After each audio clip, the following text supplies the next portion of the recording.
Peace, family. We're about to get into this racist devil's rant. And I mean, I don't even like paying no attention to these jokers we shouldn't pay attention to. But, I want to share with you what he had to say because it's firsthand. I mean, and actually, it really shows his ignorance. I mean, it's like, it's one thing to be racist or prejudiced, but you should at least know what you're talking about. I mean, I don't think he realizes the difference between racism and classism and how they overlap and intertwine when you're dealing with capitalism and imperialism in the wilderness of North America. I'm going to let y'all hear this devil speak for himself about black people. Let's build.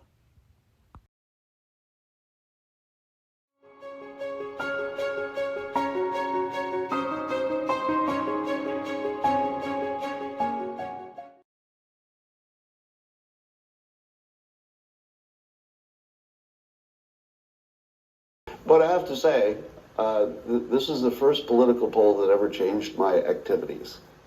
I don't know that that's ever happened before.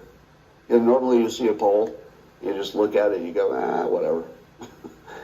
Oh, this is interesting what other people think. But as of today, I'm going to re-identify as white because I don't want to be a member of a hate group. I'd accidentally joined a hate group.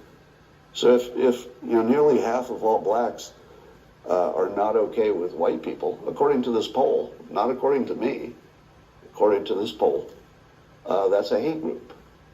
That's a hate group. And I don't want to have anything to do with them.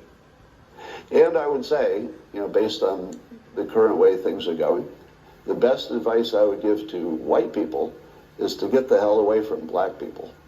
Just get the fuck away. Wherever you have to go, just get away. Because there's no fixing this. This can't be fixed. Right? This can't be fixed. You just have to escape. So that's what I did. I went to a neighborhood where, I have a very low black population. Because unfortunately, there's a high correlation between the density, and this is according to Don Lemon, by the way. So here I'm just quoting Don Lemon when he notes that when he lived in a mostly black neighborhood, there were a bunch of problems that he didn't see in white neighborhoods. So even Don Lemon sees a big difference in your own quality of living based on where you live and who's there. So I think it makes no sense whatsoever as a white citizen of America to try to help black citizens anymore. It doesn't make sense. It's no longer a rational impulse. And so I'm gonna back off from being helpful to black America because it doesn't seem like it pays off. Like I've been doing it all my life, and the only outcome is I get called a racist. That's the only outcome. It makes no sense to help black Americans if you're white.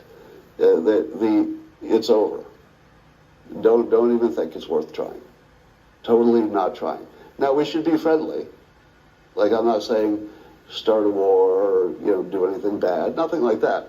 I'm just saying get away. Just get away. There. You heard the dumb devil for yourself. Now, him saying that, he made millions and millions of dollars with his cartoon. Black people read his cartoons, buy newspapers and all that too. I remember my grandmother used to always get the Sunday paper. But at the same time, I don't think anybody wants to live in poverty. Now, Mexicans don't want to move into a poor black neighborhood, and blacks don't want to move into a poor white neighborhood. Now, if white people using meth and living in trailer homes, that's a ghetto. That's classism. Why would someone want to move into a cesspool of confusion and danger to their family and property? That has nothing to do with American racism. You got poor hoods all over the world. So that's a totally different issue, actually. And I mean, you know, um, this white man thing is, you know, he wants to separate from the blacks.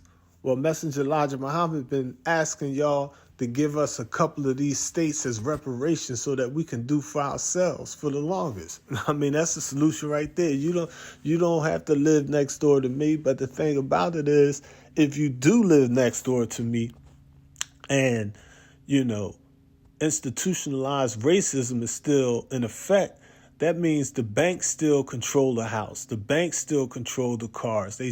Your people still own the roads. Your people still own the Wi-Fi signals that's going through the air, the rockets and jets flying over our heads. It's like, come on. We gave y'all over 500 years of free chattel slavery, and we received nothing in return.